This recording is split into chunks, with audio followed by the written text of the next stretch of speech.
Street Fighter 2's character roster is iconic to say the least, but who stands out among them all to be the very best?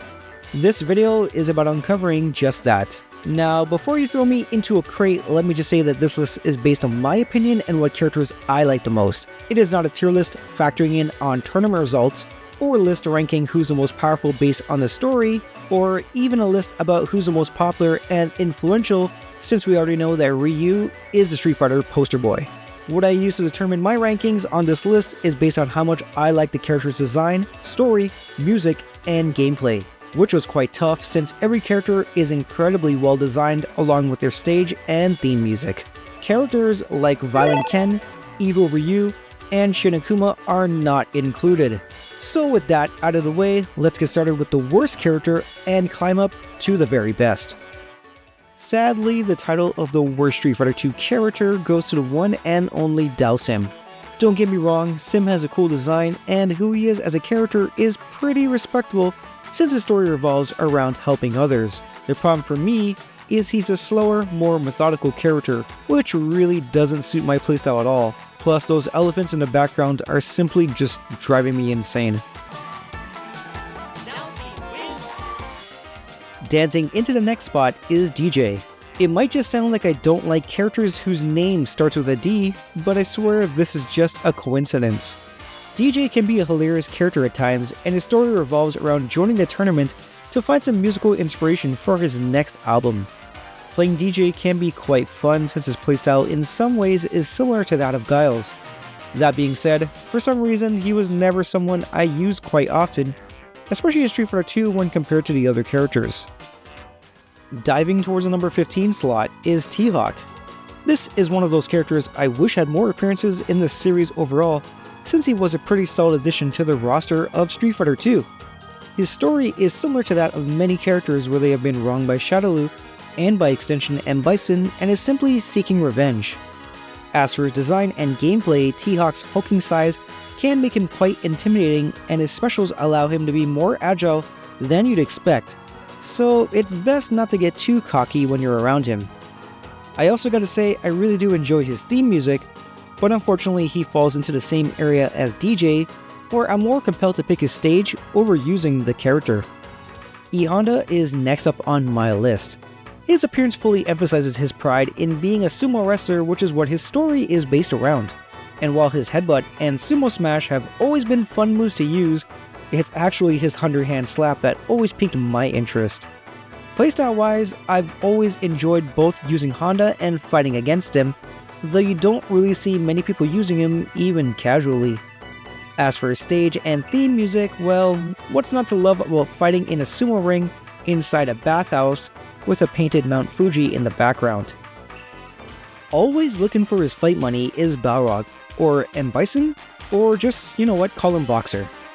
With a design heavily based off of Mike Tyson, Boxer has always been a character that draws attention, good or bad, and is known as one of the Four Kings. The former heavyweight champion works for Shadaloo, and his story focuses around getting paid by doing whatever the organization requires. Using Boxer's bullying sort of playstyle can be really enjoyable, and straight up impressive for your opponent once you find your groove, especially when it's done on his stage with that theme song playing in the background. Up next is the character most of the roster wants to get revenge on in Bison, aka Dictator. As the years have gone on, Dictator is a character Street Fighter has always brought back from the dead due to his popularity and status as the main villain of the series, which I really can't fault him for. When I first saw him, I initially thought his design was too basic, but got quickly silenced once I saw his Psycho Crusher. Being the main boss, the CPU will excel at cheaping you out, so that you burn through quarters, which actually in turn made him quite fun to use once he became playable, especially against players that weren't ready for it. As for his stage and theme music, they do a great job at making you feel the pressure while fighting a character whose entire goal is world domination. Pile driving into number 11 on the list is Red Cyclone Zangief. Even though I'm not the most patient player out there, I actually really do enjoy using Gief due to the fear factor he can create inside your opponent's head. Plus, I grew up watching pro wrestling, so there's that. Gief's story in Street Fighter 2 is a noble one since his main motivation of joining the tournament is to bring pride to his country, which I can definitely appreciate. This is also further emphasized in both his stage and theme music. Actually, as I think about it, Gift mirror matches are one of the few mirror matches in fighting games that I've ever really enjoyed. Finally, getting to the top 10, I gotta start it off with the Emperor of Muay Thai, Sagat. His story is all about getting a rematch with Ryu to find out who's truly the best. And yeah, he works for Shadaloo and most likely done some screwed up stuff, but at least his reason for challenging Ryu is based on honor. While he's no longer the tallest character in the game due to T-Hawk, his design still just works so well for the intimidation factor and gameplay wise. Facing Sagat can be one of the most absolute frustrating things to deal with, as you're trying to deal with a barrage of tiger shots and uppercuts while trying to enjoy the ambiance of his stage. Using him, on the other hand, feels pretty damn nice. Teleporting in next is Akuma. One of the absolute best things about him in Street Fighter 2 is the fact that you really don't know much about him in his first appearance. He just shows up with a Raging Demon on Dictator. Seeing as I've always enjoyed both Ken and Ryu's playstyles, it's not a surprise that I also enjoy Akuma's, though he does have a few more special moves than they do. Gear-wise, he's very similar to them, but he has some red hair and a demonic looking face. Due to how powerful he is and how cheap the CPU plays, you're gonna have to work your ass off to not end up on the ground just like Bison, while that boss theme music plays in the background. Coming in at the 8th spot is the face of the franchise, Ryu. As a kid, I've always said Ryu instead. Actually, who am I kidding? I still say that, but you know who I'm talking about. Now, don't get me wrong, Akuma is a fun character to use, but I just simply gravitate towards Ryu a little bit more. Why? Well, it's that headband. But in reality, it's just who he is as a character, since he's always looking to get stronger and test himself. Another reason is simply his stage and theme song are without a doubt top 3 for me in this game. I just never get sick of them. Next up is a character whose theme song actually closely resembles Ryu, with that being Cammy. Out of new challengers, Cammy is definitely the one that draws the most attention since leotards can be kind of OP. Anyways, her story revolves around her joining a tournament to confront M. Bison and essentially get some answers on who she really is. Gameplay-wise, Cammy is a quick and nimble character that can be both fun and rewarding to use, especially when you win.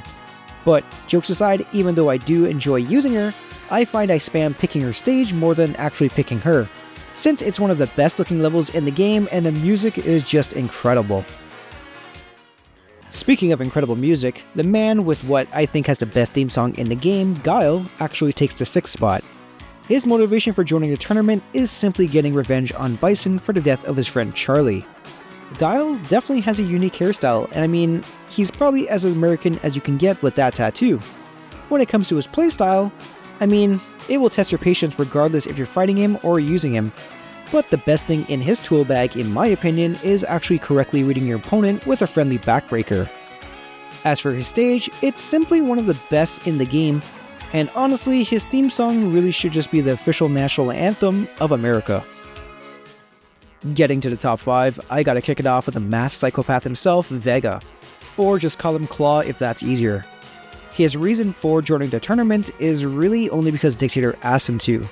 The funny thing is, if he manages to win the tournament, he will actually just go back to his mansion to fangirl over himself, since he is actually the world's greatest narcissist. In my view, he's actually one of the coolest looking characters in the entire franchise, and not just because he can climb on a cage, but also due to his Spanish ninjutsu playstyle. Plus, it actually doesn't hurt that his theme song and stage are just so damn addicting. When I think back to my earliest memories of Street Fighter, it involves seeing Blanka in the arcades, so it's not really a surprise to me that he's pretty high up on my list. Like a lot of characters, he enters a tournament to find out more about his past, but it's really his gameplay and unique look that really makes him stand out among the entire cast. I don't know about you guys, but for some reason I always thought there was a secret to the snake in the background of the stage. That would have been pretty cool actually. Being the huge Brucey mark that I am just means that Fei Long is gonna rank pretty damn high for me. His design and backstory is hugely inspired by Lee, and his reason for joining the tournament is simply he wants to take a break from making movies and misses real hand-to-hand combat.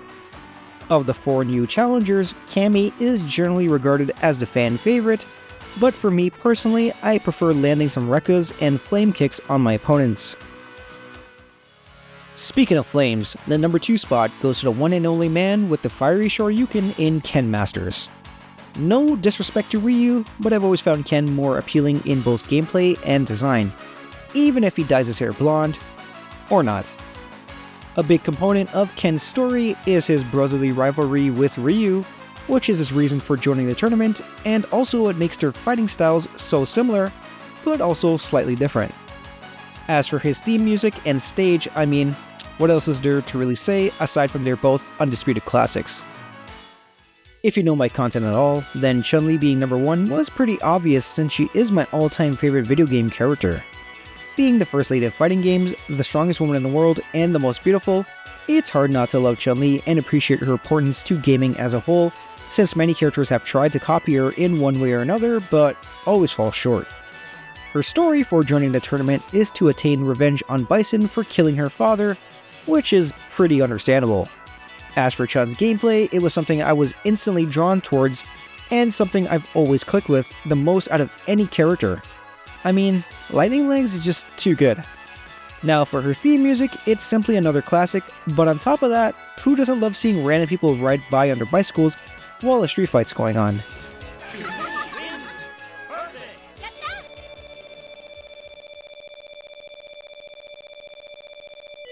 But that concludes my list ranking all of the characters in Street Fighter 2 from the worst all the way to the very best. I'm sure your list is much different than mine, so let me know what that looks like down in the comments. Thanks for watching.